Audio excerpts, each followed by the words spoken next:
Yo, what's poppin', people? Cobra Star Green back with you out in the building. Your first time finding our channel or anything, you guys make sure you guys hit the subscribe button, also like the video. So yes, we will start out with the movie review, and then we're doing the ending explain, post credit scene, stuff like that towards the end of the video. So with saying that, I hope you guys. A couple years ago, who was it? 2016, Suicide Squad came out. And all I'm gonna say is when you watch this new film, it's gonna make you completely forget about Suicide Squad. Now I know you like Cobra, all they did was just add a the to add a the here and just say, oh, we're gonna put in Idris Elba, John Cena, and all these new characters. So was it really that much better? Oh yeah, it was. So let's get started on. I'm gonna say this. I really want James Gunn to be like the Kevin Feige of DC. I want him to look over everything DC has. That's how much I am praising James Gunn on this film. Gunn did a phenomenal job on this film, and you can tell he wrote it because of the humor. You can tell he directed it because of the visuals in the film, and I will break those down just in a little bit. But oh my gosh, I've never fell in love with so many characters that I didn't know. You know, there's a bunch of characters. There was like no characters in the film because look, this is no spoiler or anything like that. Warner Brothers came to James Gunn and they said, bro, no character is off limits here. They said you can kill off whoever you want to kill off, and James Gunn said, oh, bet, I got you. And boy, did he kill off some people. I'm talking about first 10 minutes of the movie, he gets to killing off people, and he might even kill off characters you might love. Characters you like. That first 10 minutes you spending time with them, you like them. Next thing you know, they freaking dead. So, and I really like that because what it shows you is just how big of a cast this actually is. You know, we'll get into the characters in a little bit, but I just want to talk about the visuals. You know, the shots. There's shots whenever Idris Elba's shooting a gun. And Idris Elba has some cool ass powers too. But when he's shooting a gun or something like that, and you get the visual effect from it, oh my god, man! I don't know who's better than James Gunn at the visuals, man. Oh my gosh! What do you want to say just real quick while we talking? Suicide Squad 2016 is you, the girl that you. That tells you not to worry about this other person is the Suicide Squad. Yup. Man, I'm telling you, it makes you completely forget that the other one came. Actually, it don't, because they have some returning characters in this one. Like Captain Boomerang is back. Harley Quinn is back. I think there's other characters I'm missing is back. But I'm not gonna lie, they had these new characters in the film. Let's talk about the characters. Which one we liked, which one we didn't like. I'm gonna break it down first. There's no characters I didn't like in the film. You can tell, oh my gosh, the humor is so good here. Oh, I can't even praise it enough. You guys gotta see just for the humor alone. Just how every character is so fun. John Cena, the Peacemaker. I don't even think he's intended to be funny, right? But if you're really there in the moment, you don't think it's funny. What he's saying, you think he's dead ass serious. But I think John Cena was by far, I would say he's my favorite character in the film. I would say John Cena, and then right behind him it's Idris Elba. But I think I know who your favorite is, and I think I know who everybody's favorite in the film gonna be. And we'll put them up on the screen right now for you guys. So I honestly think everyone will have the same favorite character, and we can say it on 3. 1, 2, 3. King Shark. I think everybody gonna think their favorite character is gonna be King Shark. King Shark is a shark. King Shark wasn't my favorite. I love this character, but why did you love King Shark so much? King Shark is adorable. It's like Groot, but so much more deadlier, and I don't know, so much more lovable for some reason.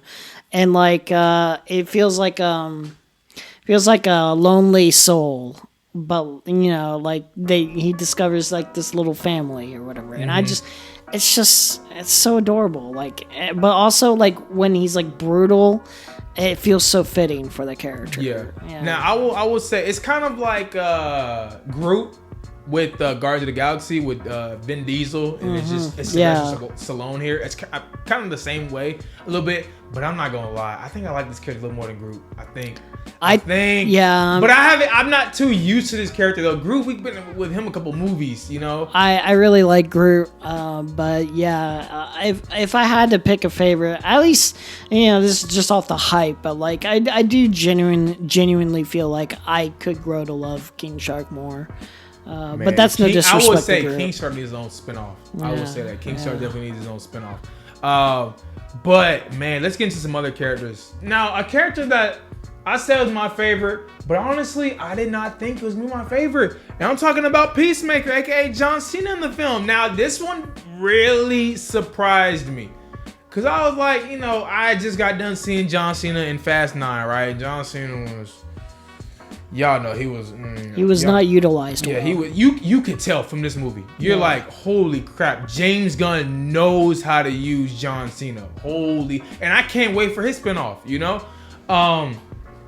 But yeah, you could tell Fast 9 they didn't know what they were doing with John Cena, man. But James Gunn said, bring him over to me. Well, see, like James Gunn used Dave Bautista so well. Yes. He just knows what to do with I want to see, before I die, I would like to see Dwayne Johnson work with James Gunn on something crazy like this. Imagine those two humors working together.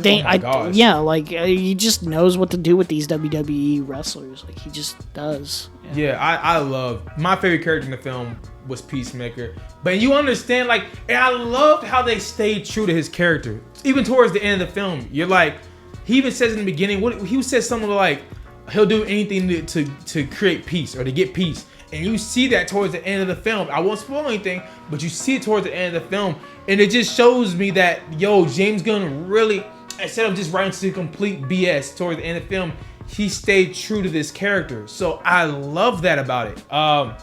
Now, I'm gonna talk about another character I liked. We'll go into her. We're gonna go into everybody. I think the polka dot dude, I thought we could get on him real quick. Polka dot dude to the far left, he was dope. I liked him. Yeah. They didn't really give him much of a backstory, but I'm not gonna lie, the backstory they gave us, I'm not gonna spoil anything. But it's a running joke throughout the whole entire film. It is amazing. They gave just enough, and it was sympathetic to the character, because it definitely doesn't even feel like he's a villain. Really, it feels weird that he's even there in a way. Why the hell he's a villain. But I just I really like him. His powers are cool too. His powers are cooler than it fucking sounds. Polka Dot Man sounds dumb, but it's a lot cooler than you would think. Yeah. Probably definitely not my favorite character, but I really liked him. Yeah. There's a lady that can control rats. She's pretty dope. That's my second favorite character. Ratcatcher 2, okay. Yeah. Now I'm gonna talk about a character that everybody was like, oh my gosh, we don't know how she's gonna be in this film, and I heard some people saying that this was the best performance she's done in the DCU, whatever it's called. But I'm gonna talk about Margot Robbie, aka Harley Quinn. Now, do I believe that this was the best thing we've gotten from her?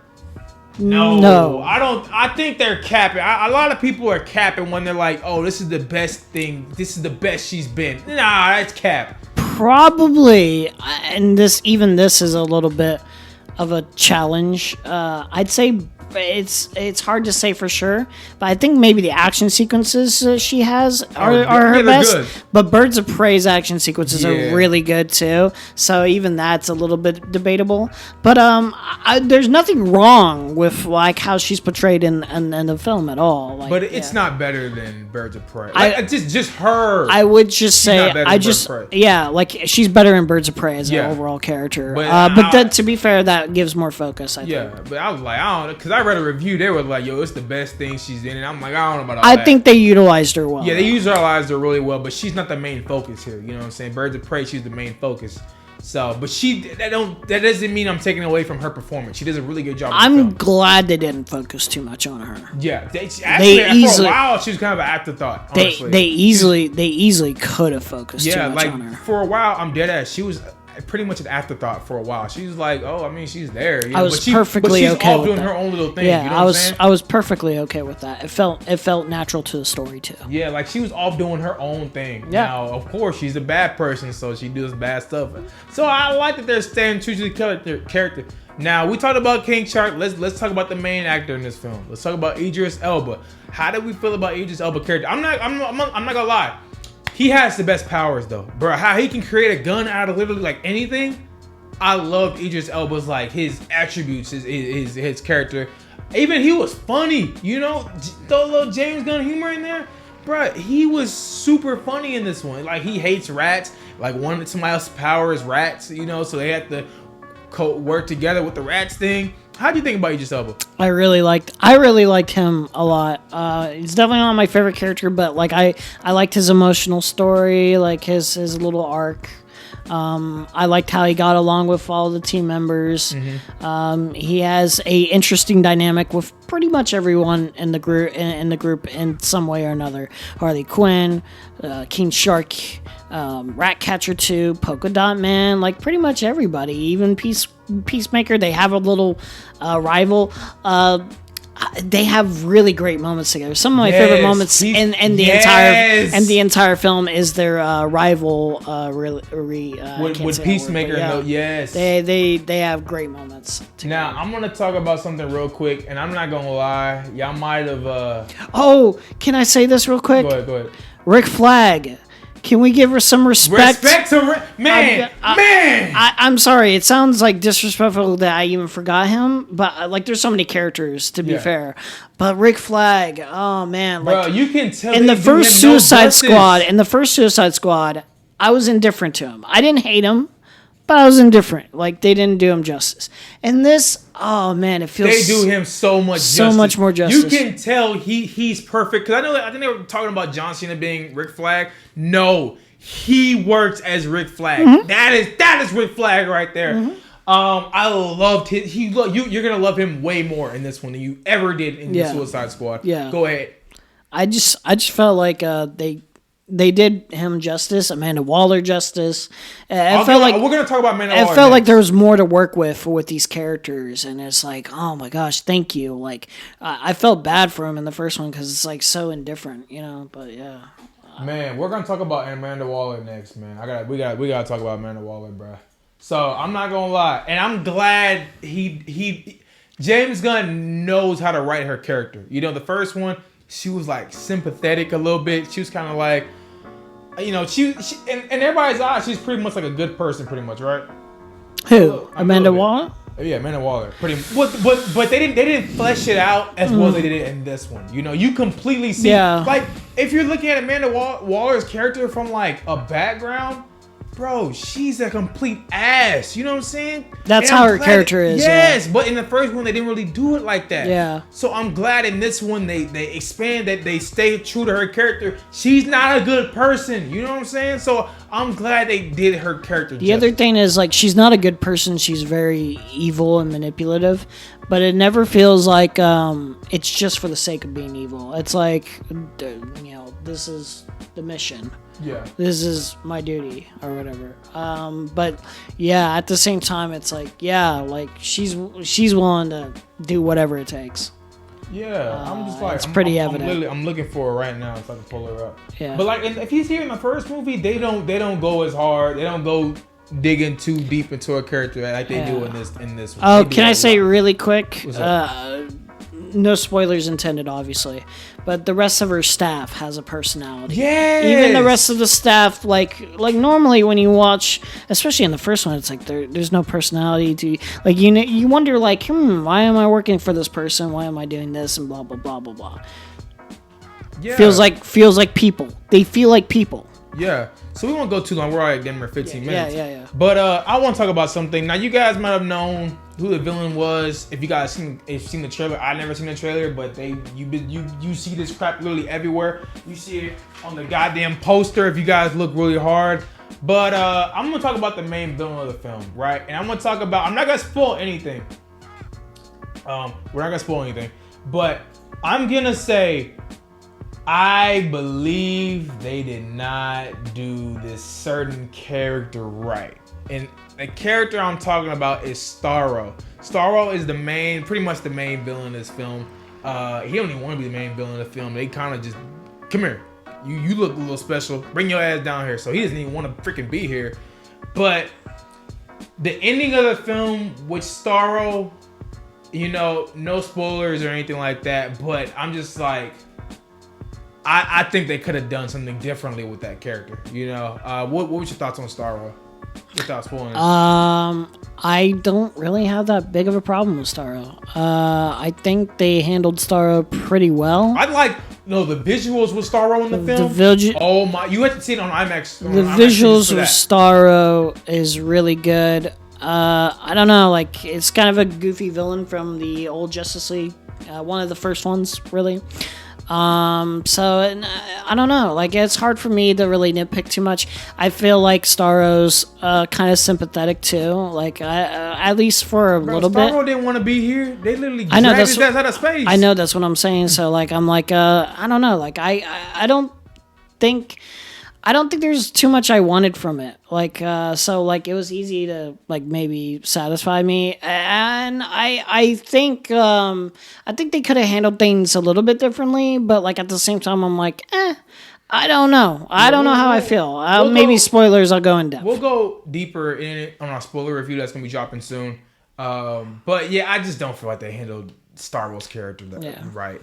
Just really quickly, the action and the fighting in it, top notch. One of the best things James Gunn has done. The pacing did not. The movie's like 2 hours and 12 minutes. Does not feel like it at all. Maybe feels like an hour and 45. Honestly, the comedy was top notch in this film. I love the comedy. Is what brings the movie home.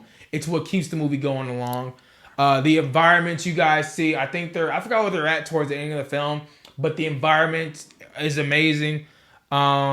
Anything else I'm missing? Go ahead. Oh, the tone. There's times when it's very funny, and there's times that it's very serious, and it knows when to be serious. Go ahead. Balances tone extremely well. Cinematography is top notch. 9 out of 10 in the very least on cinematography. I can't find many complaints, if at all.